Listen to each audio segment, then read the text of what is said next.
Hi guys, welcome. Today I'm gonna show you how to make this super simple and cozy triangle shawl. This is one of my favorite ways to wear it. I love wearing it like a bandana cowl, and it's great to wear underneath jackets. It's great to wear on its own. It's great for chilly nights in the summers. It's great during the winter. But this super simple triangle shawl is a great project for beginner knitters.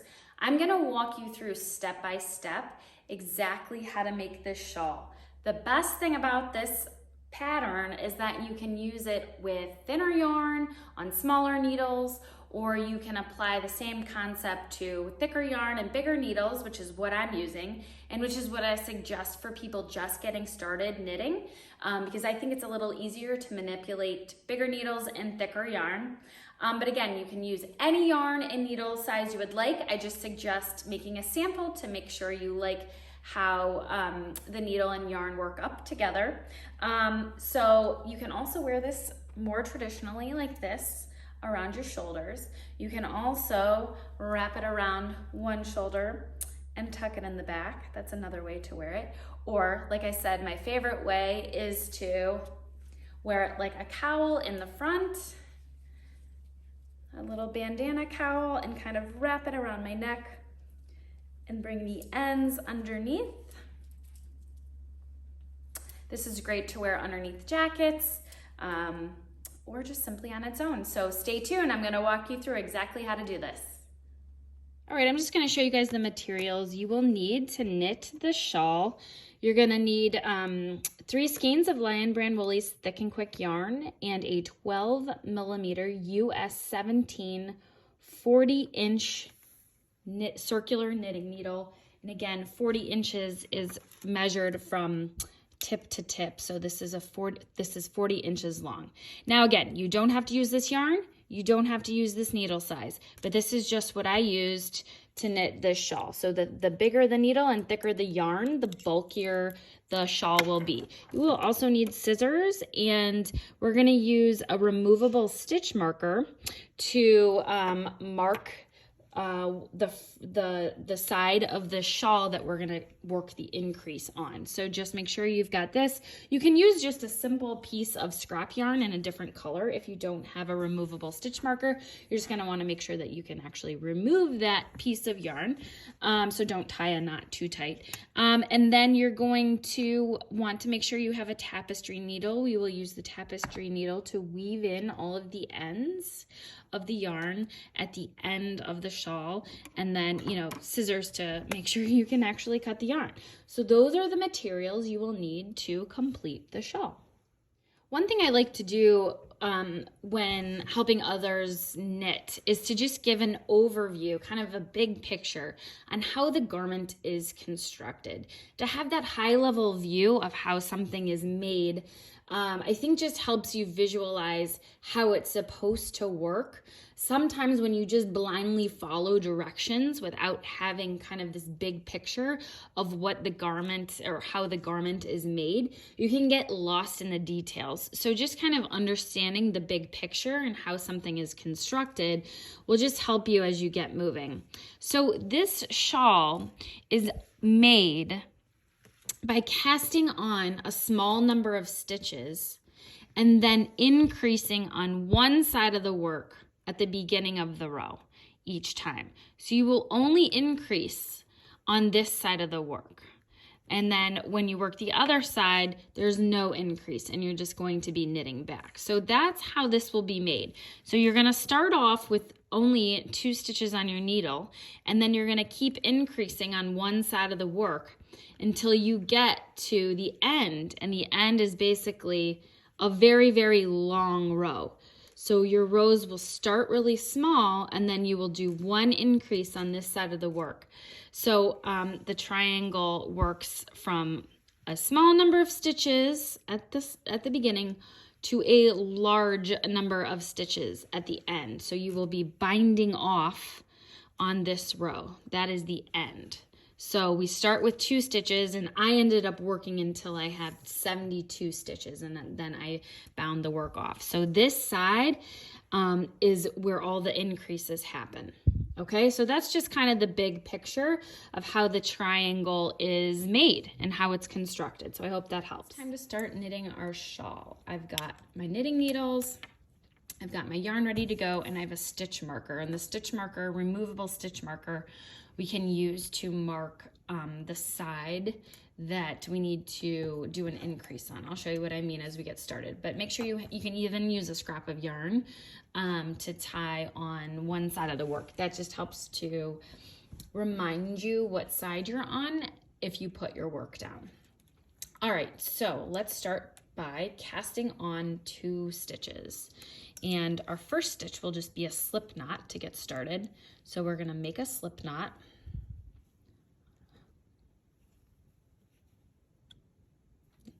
And then we are going to slide that onto our right hand needle, tighten it up a little bit, make sure it can still slide back and forth, and then we're going to make 1 more stitch using the long tail cast on method.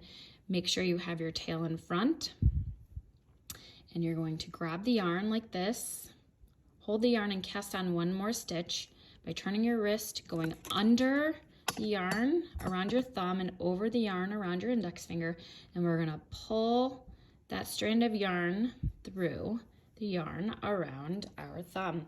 And a good way to check to make sure you did this the right way is that this long tail is in between the first stitch and second stitch. All right, so we have 2 stitches casted on. Now we're going to turn the work so that we're holding the stitches on the left hand needle in our left hand, and our empty needle is in our right hand, and we're going to be moving all of the stitches on the left hand needle over to the right hand needle when we work our rows knitting. So we just completed row 1. Row 2 and all even rows will be knit 1, make 1, knit to the end. So what does that mean? You knit the first stitch, you're going to make a stitch or increase 1 stitch, and then knit to the end. In this case, knitting to the end is only knitting 1 stitch. But the way patterns are written, they write them so they can be applicable to multiple rows. So we are going to knit 1 stitch,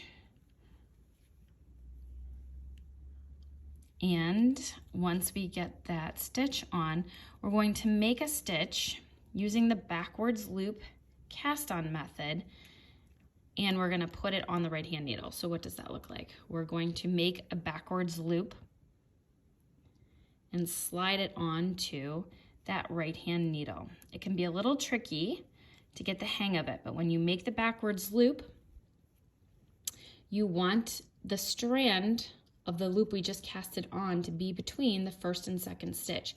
This enables this loop to be knitted correctly when we come back on the next row.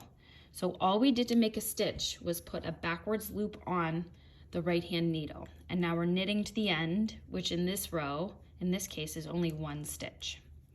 All right, we just finished row 2, and you might need to tighten it up a little bit.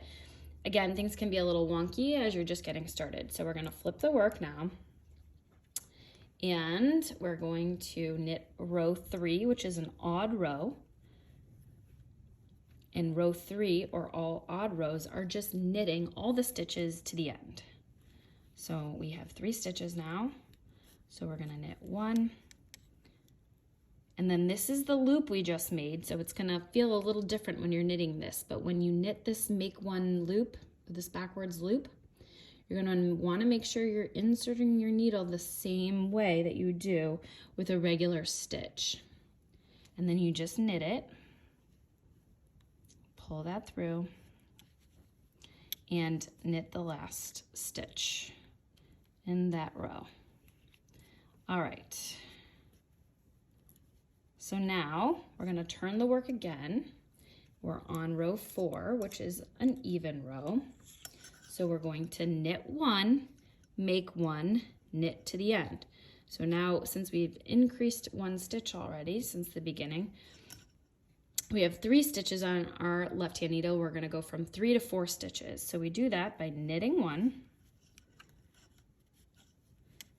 And now we are going to make 1 using the backwards loop method and put that on the right hand needle.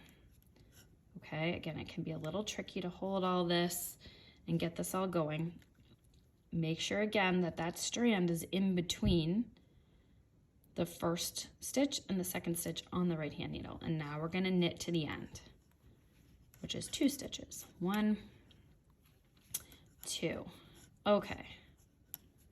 So it's time to flip the work and knit the next row.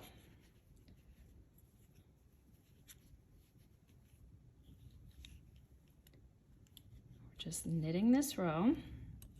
I tend to pull that first stitch a little bit just to make sure it's tight. And then here we have our backwards loop again. So just make sure you're inserting your needle the same way you would a regular stitch so that you maintain that loop and you knit that stitch the same way.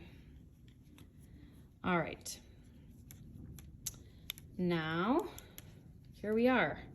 We are on an even row again, so we need to knit 1, make 1, knit to the end. And you can see our stitch count is slowly growing. We're gonna knit 1, make 1, using the backwards loop method. Pull that a little bit, knit to the end.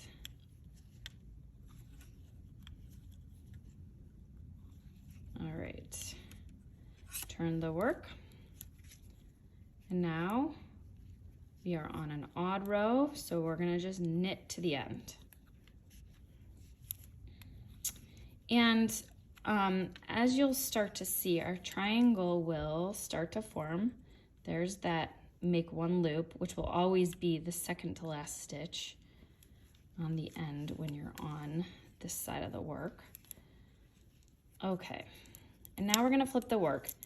You can start to see very, very slowly that when you are on an even row, you will have the work straight on this side and you'll start to get an angle out this side because we are making a stitch on this side of the work. All right, so again, we're gonna keep following that knit 1, make 1, make 1, knit to the end, and knitting the whole row on the odd rows. And I'm gonna just knit this row, and then I want to show you something to help you keep track of where you are and what you're doing. There's that backwards loop, making sure I'm knitting through correctly. All right, I have a little extra strand there. Okay, so when we're on the side where we need to increase 1,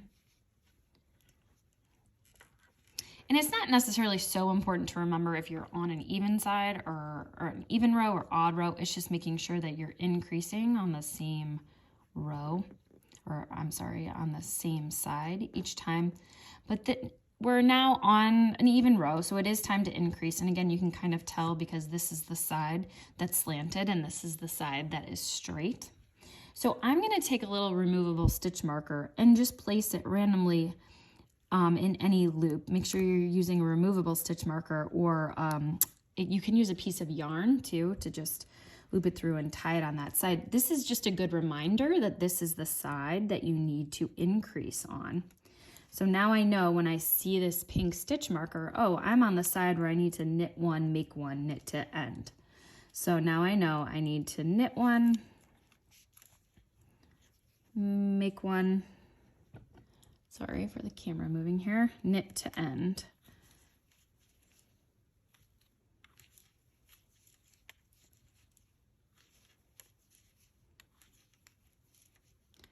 And then when I flip it and I see that I'm on the side without the stitch marker, I know it's just a simple knit to the end.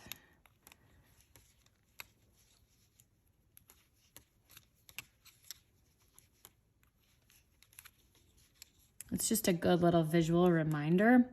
I know, it's probably unlikely that you're gonna sit down and knit this entire shawl uninterrupted at one time. So you will probably, put the work down And if you put the work down and you've got the stitch marker, when you come and you pick it back up, it's easy to say, oh, I'm on an even side, I'm on the side where I need to make an increase.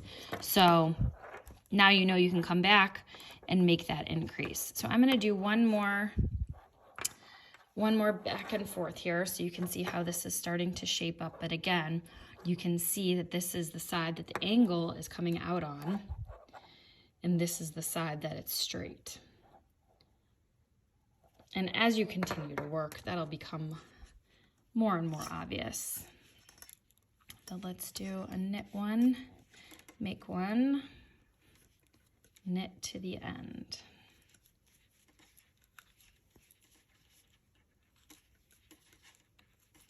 All right, so I am going to take some time and continue on with the same pattern of knit one, make one, knit to end on the even rows and knitting to the end on the odd rows. So I'm going to continue on and check back in here with you guys so you can see what it looks like once you really get going.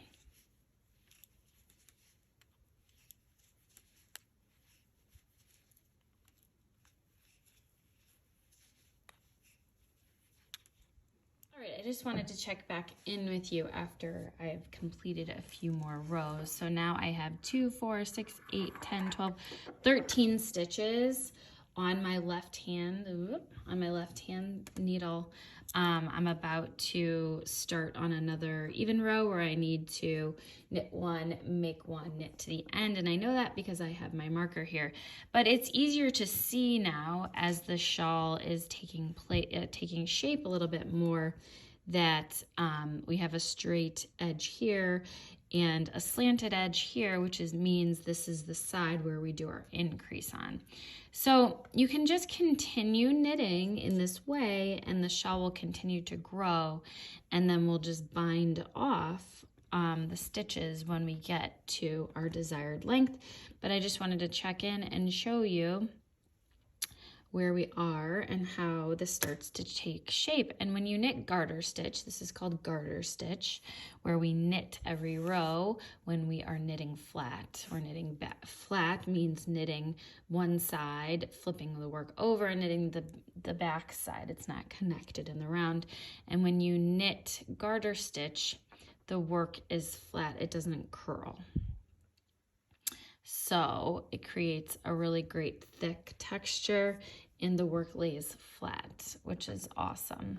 All right, so I'm gonna continue on again by knitting one, making one, knitting to the end, and then flipping the work and knitting the next row. And I'll check back in with you in a little bit. All right, so I've knit a few more rows. You can see the shawl is growing. I wanted to take some time to show you what to do if you have forgotten to do an increase on that increase row. So I just wanted to show you that, you know, for example, I was knitting across here and I realized, oh no, I didn't add that increase after the first stitch on the increase row. So I'm going to show you how to kind of undo your stitches and get back to the beginning. So when I undo stitches, when I'm on the row that I need to undo, I like to insert my left hand needle into the lower loop, into that lower stitch, and kind of pull my work off and work backwards like this. So you can start to move the stitches up, and I just insert and take off the stitch. You can also physically take it off with your hand and like grab the loop, pull it through and hold it with your finger and put it back on. That's another way to do it. I do find it's easier and you won't drop the stitches as much if you just kind of insert your hook at the same time you pull off the stitch. So basically you're realizing that this was the stitch that was on, this was the loop, the stitch that was on your left hand needle, and you're just kind of taking it back off as you work all the way back to the beginning. So you're basically working in reverse, putting that original stitch back on and taking off the stitch that you knit. So I'm gonna work all the way back to the beginning of this row. I'm gonna leave the first stitch on since we need to just knit the first stitch. And there, you can see that I forgot to make one. So now I'm gonna make one and go back and knit. So it's okay if you make a mistake, you can always go back and use that same concept kind of no matter where you are, wherever you made the mistake, you can just go back and undo what you've knitted if you see that you've missed that increase. So I just wanted to show you what to do in case that happens. I'll knit to the end of the row here and just show you what things are looking like now. You might be asking, oh wow, how do I know if I've missed a loop? Well, if you've missed an increase, well, you'll notice that your shawl just isn't as evenly increased as you get going, and you might have to rip back a few more rows, and sometimes that happens, but don't get discouraged. It happens to the best of us. But I just wanted to show you kind of the method I use to reverse my stitches if I found I made a mistake. All right, I'm going to continue knitting and I'll check back in again. Now I'm going to show you guys what to do when you need to join another skein of yarn. So I've knit quite a bit more. I'm nearing the end of my first skein and I'm going to need to join the second skein. So what you're going to want to make sure you do is leave enough yarn from your original skein to knit about 3 stitches. And then you're going to want to take the end of your new skein, leave a little tail because you're going to come back and join that later. But you're going to take them together. So leave this tail and you're going to be knitting these together for about 3 stitches. So, like I said, this is the new joining to the old, and you're going to knit about 3 stitches together.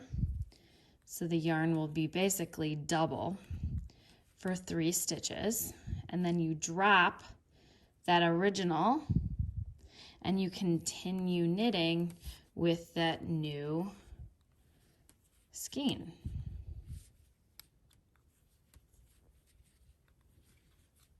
And as you can see on the back, you'll have some tails that we'll need to weave in when we're done.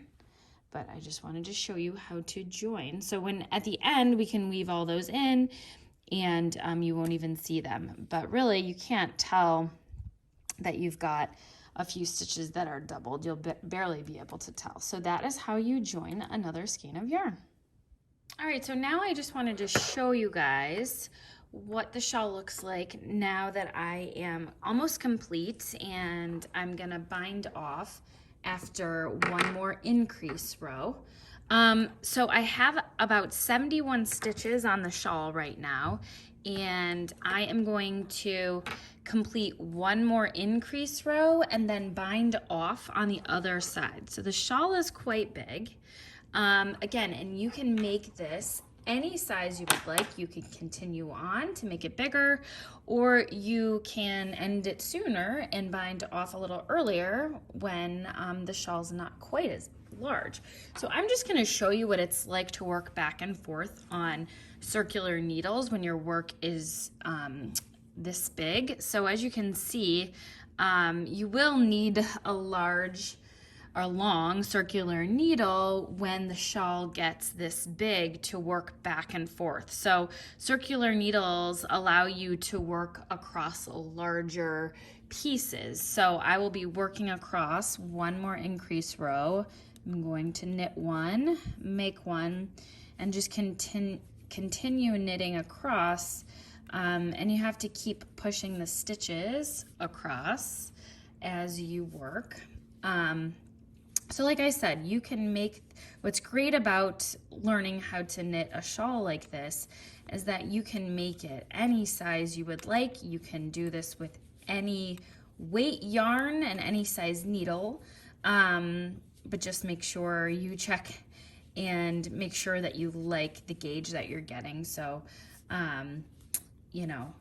I would just swatch it before, which means knitting up a little sample on garter stitch to make sure you like the gauge.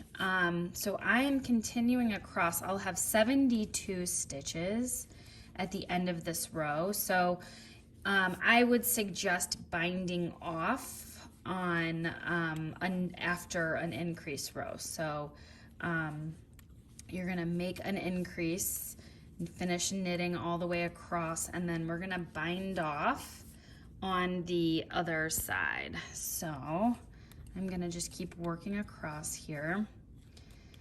And one thing I do like about knitting on larger needles and thicker yarn when you're just learning how to knit, when you're just starting out, is that things knit up a little quicker. And it's easier to kind of manipulate the needles and the yarn when everything's a little bit bigger, in my opinion. When you knit with thicker yarn and bigger needles, the work will be thicker, right? Like this will be bulkier and heavier. So if you like a thinner drape and, a thinner garment, you're gonna wanna work on creating the shawl with thinner yarn and smaller needles. But I suggest just playing around with it and figuring out what you like. I love big bulky pieces, so I tend to design a lot with thicker yarn and bigger needles, and you'll just have to figure out what you like and what your preference is. So I am nearing the end here. I've continued to push the stitches across, and now you can see, as you work, these stitches will all go on the right needle, and having the circular needle, the needles with the cord, allows you to move a large amount of stitches off the needles and onto the other side. So we are nearing the end here. And now I'm going to show you how to bind off. And bind off is finishing the work. And I'm going to flip the work.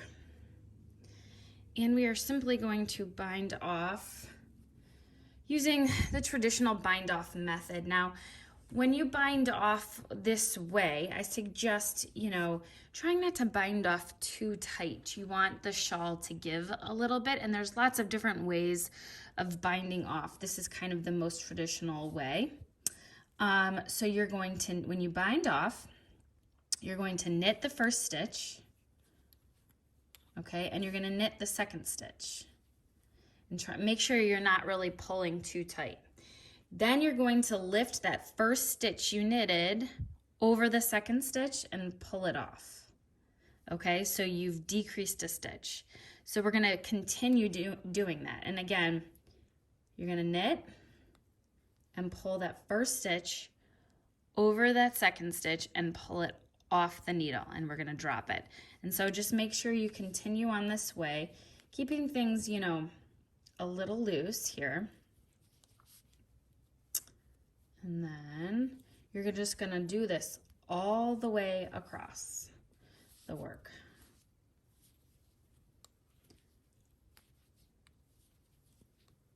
So I've used about 3 skeins of this Lion brand Woolies Thick and Quick yarn.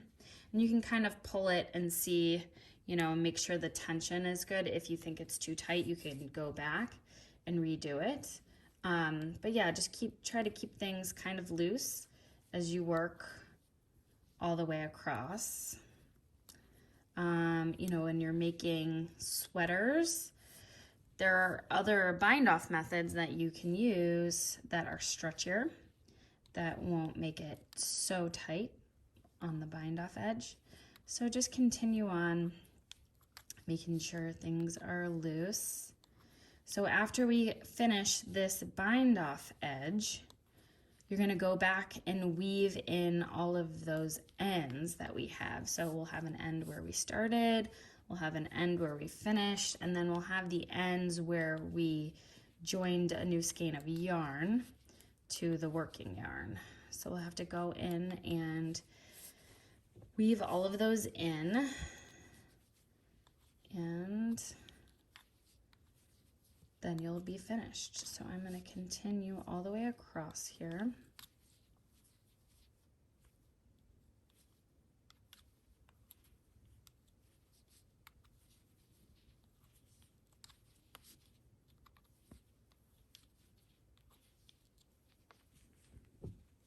And you just keep pushing the work.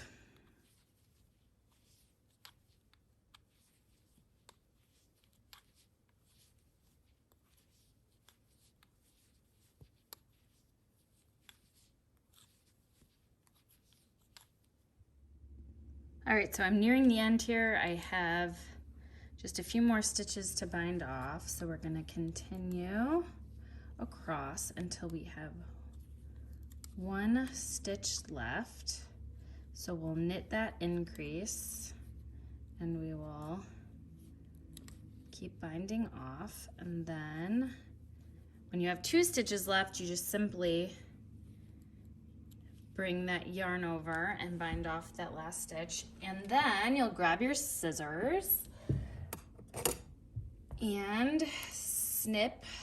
I would say leave like about 5 or 6 inches or so at the end. And then you'll have 1 stitch left, and then you simply just pull that yarn through. And then you have bound off. So you have now finished the shawl, and I will show you how to go back and weave in all of these ends now. All right, so you're gonna wanna grab your tapestry needle, and you're gonna find a spot where you need to weave in the end. So I'm gonna show you how to weave in an end here. You're gonna thread the yarn through the tapestry needle here. And then you're gonna basically just weave the yarn through and follow another strand that goes around through all these other stitches. So you basically want this to look, you know, a little invisible. So we're gonna just follow the stitch. So I'm gonna go down and then follow this stitch through. Basically just weaving. So I just went up a ridge, so now I'm gonna go down a ridge and go up a ridge here and follow the same strand through. And then once you do this a few times and you've reached kind of the length you think you need for this to avoid getting pulled through, you can simply cut the yarn and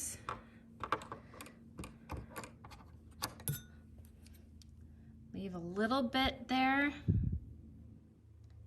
And then I usually just kind of stretch this out a little bit, and there you go. You've woven in an end. So now you're just gonna repeat that for all the ends that you see, even on, you know, the bind off and the cast on. You're gonna kind of weave those ends in, and then you'll be good to go.